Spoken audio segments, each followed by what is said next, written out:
ফিরছে টাকাল। বেহালায় 4টি ওয়ার্ডে মিড ডে মিল এবং মা ক্যান্টিনে রান্না হচ্ছে কাঠ শুকনো নারকেল পাতা দিয়ে।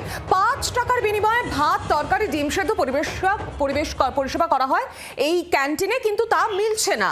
প্রত্যেক দিন প্রায় 5,000 জনের রান্না হয় এবং 4টি করে গ্যাস লাগে। এখন একেবারেই গ্যাস পাওয়াই যাচ্ছে না। গত 3 দিন হলো গ্যাস ফুরিয়ে গিয়েছে।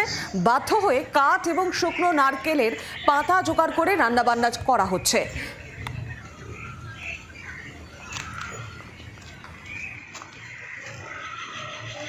এখানে 5 টাকা করে পাচ্ছি বাবু, ঠিক আছে, আর প্রতিদিন 5 টাকা দিন ভাত পাচ্ছি। গ্যাসের যে অবস্থা, যদি ফুরিয়ে যায়, যদি এরপরে কি করবে? না খেয়ে মরে যেতে হবে। কি খাবো? গ্যাস না পেলে কোথায় খাবো? কাঠকুটো সব পাচ্ছি না, কাঠকুটো তেলও পাচ্ছি না। তেল বলছে 120 টাকা লিটার, 130 টাকা লিটার, কেউ 150 টাকা লিটার নিচ্ছে। কি করে খাবো?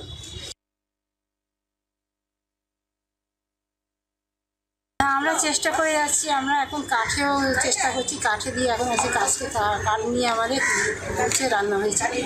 আমরা চালিয়ে যাবো। মমতা ব্যানার্জির আশীর্বাদ আছে, চেষ্টা। আর আমাদের প্রতি কাউন্সিলর আছে সঞ্জিতা দি, উনিও খুব চেষ্টা করে যাচ্ছে আমাদের। বাংলার আওয়াজ, বাঙালির আবেগ, জি 24 ঘন্টা।